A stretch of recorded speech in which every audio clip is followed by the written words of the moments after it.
Hello, I'm Tim McArthur and I present the Curtain Up Show on Resonance 104.4 and I'm also currently directing She Loves Me.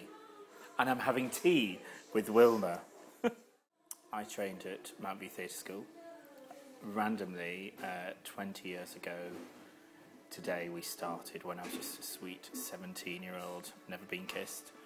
And since then I've done musicals, plays as an actor, lots of comedy work, and lots of presenting, various radio stations, BBC London, Gaydar Radio, Theatre Radio, 5 Live, lots of different bits and bobs, outdoor festivals, presenting music festivals, and recently been doing a lot of directing work as well, which has been brilliant, and as an actor quite interesting being on the other side of things and being in, controlling various casts and also forming amazing friendships now with all the shows I've done.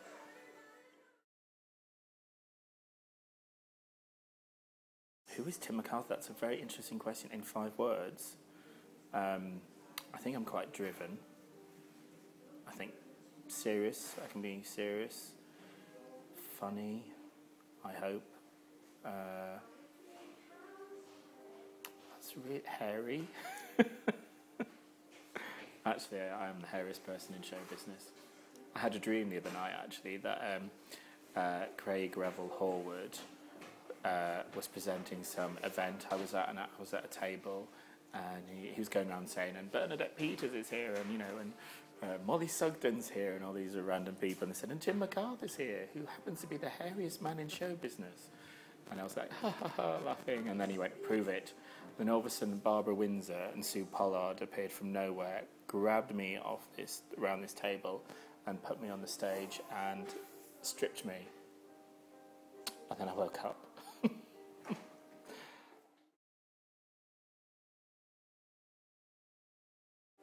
The Curtain Up Show is originally, many years ago, I was presenting at BBC London, being a guest slot with Sadie 9 every Friday from like the graveyard shift from 2 till 6 a.m. Hilarious. This producer of that, Stephen Bennett, I said to him I had this idea for a radio show about theatre in London. And basically the structure is it's a celebration of West End Fringe theatre artists. I really want to get a balance between the Fringe and the West End, because I think the West End sometimes gets a majority of exposure, but the Fringe doesn't. And especially in recent years, the Fringe theatre in London is growing so much, and there's so much great work and artists who cannot get work necessarily in West End shows because the West End shows are casting younger and younger and younger.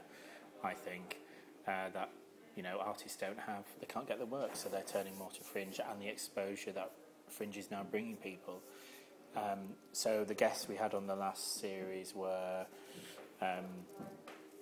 Laura Pitt-Pulford, Norman Bowman from Mac and Mabel at Southwark, Stephen Ashfield, I'm trying to remember now, Cassie Compton did some at the King's Head. We had the cast of News Review singing. It was a real random, exciting bunch, and also I had a couple of directors on. Anthony Biggs, who directed Play at Jermyn Street, was on talking about being a director. Andrew Keats was on talking about being a director. This next series I've got Annie Rowe on, who's a casting director, who I think will be fascinating for actors and actresses to listen and find out just exactly what a casting director does and how they approach their work and how they cast something. So I think as performers we always go, my agent's not put me up for anything, why I can fit that description, but I think it'd just be interesting to have that conversation with her and find out. So I'm trying to get a real balance of the entire business, not just performers as well. And we had some composers, Stiles and Drew, Laura Tisdall was on. Yeah, so the format was, we learnt a lot during the first series, and the second series is going to feature less music, more chat, and just have that flexibility, because sometimes you can be interviewing somebody and they can give you some little golden nugget of something you would not expect them to say, and sometimes I'd have to cut to a song where this time it's going to be a bit more relaxed, so it's going to be a big experiment, but it'll be interesting to see. And then towards the end of the show, we're going to play a game, which I think would be quite fun.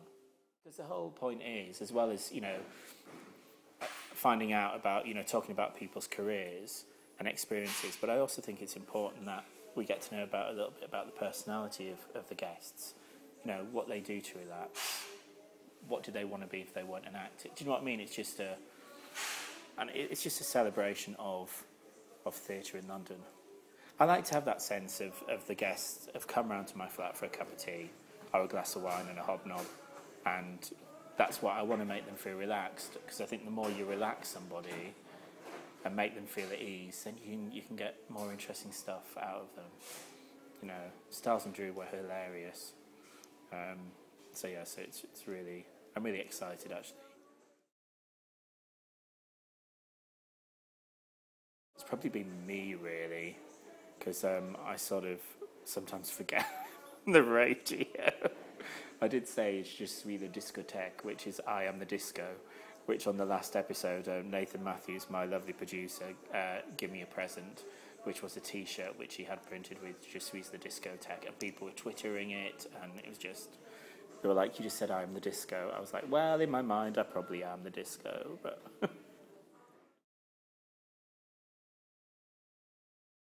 She Loves Me, I think, is a beautiful traditional musical theatre. People always say what makes a good musical, and it's the book. I mean, the songs and lyrics help, but it's such a lovely, great story. All the characters have their journey. It's really well constructed. My cast are amazing. Got Carrie Sutton, who's been in Chitty, Cabaret, Cats. Every musical beginning with the word C. Just been in Sister Act, she's playing the lead. Two new boys from Royal Academy of Music, Howard Jenkins and James Hume, stunning voices. Holly Julia, who I worked with when I met Barry. Dan Slade, who was my son last year in Panto. It's just Josh Rochford, who does Fourth Wall magazine in his spare time. They're just such a brilliant bunch of people. And the talent, and they all I think it's one of the strongest companies I've worked with as a director. There's no weak one, do you know what I mean? There's no one you've got to sort of hide or encourage, or, do you know what I mean? They're all just, even the ensembles are great as well. Top of the game, yeah. And it's just such a lovely, sweet show. It was recently You've Got Mail was based on it, so it's boy meets girl, girl meets boy. They're in the shop, they don't get on at work, but they both don't know that they're secretly writing love letters to each other through Lonely Heart ads in the newspapers. So they fall in love that way, but at work they hate each other. So it's that thing about, sometimes when you meet somebody and you don't get on, and it's why don't you get on? Because secretly you fancy that person really if you had admitted it. She Loves Me is on at the Old Rose and Crown in Walthamstow, produced by All Star Productions. Aaron Klingham is the musical director, and Phil Aiden is the choreographer. David Shields is the designer. Phil Hunter is the lighting designer. It's a great bunch creatively. It's all my team that I did Sunny Side of the Street with in German Street early this summer, which was the show we did celebrating the work of Dorothy Fields. And that was a great experience. That had 5 amazing divas in it. Leanne Jones, Rosie Ash, Helen Hobson, Shona White and Jane Milligan, and the MD was Dame Sarah Travis, who won a Tony, so it was nice work. I was saying, bring your Tony into rehearsals, dear. She never did. I did finger it, though, a Tony, when I went to stay with her for a weekend.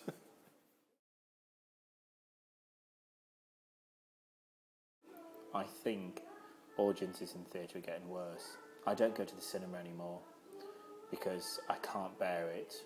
People eating popcorn up and down to the toilet, on their phones. I now wait until the DVD comes out and I buy it on DVD and watch it in my own living room because I just cannot bear going to the cinema. And I think now audiences are behaving differently in the theatre. I think they forget that it's a live performance and that they can talk through things. I think they think they're watching telly. And I get really agitated by it. And sweet rappers, sweets should be banned from the theatre. I know they have to make money. If you're listening, West End theatres, ban your sweets because it drives me nuts. Actually, I went to see the King's Speech. My friend Adam Lilly was in it, and we were in the dress circle, and I reckon 6 or 7 rows behind us, someone was opening a bag of sweets and was unwrapping them.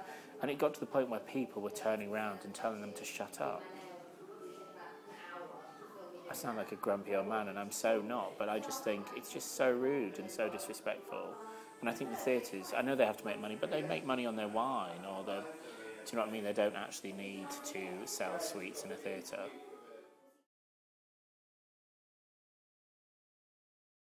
The last show that I saw was Sweeney Todd, and I loved it. I've seen so many productions of it, and I just thought that Imelda Staunton just was... I've loved her in so many things. I mean, I saw her in The Baker's Wife and Into the Woods 20-odd years ago at the Phoenix Theatre, and I just think she is so inventive, and she found so many new line deliveries with the text that I was just... It was the whole thing. Did you see it where she was like, yes, yes, yes, yes, yes, yes, yes? Went on for ages, and it was hilarious, and it was just little things like that that made it for me. It was brilliant. For me, she stole the show.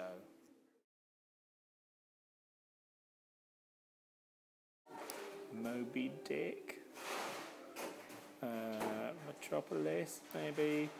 But probably Into the Woods at the Phoenix Theatre, I would say. That's quite a difficult question, but I think Into the Woods.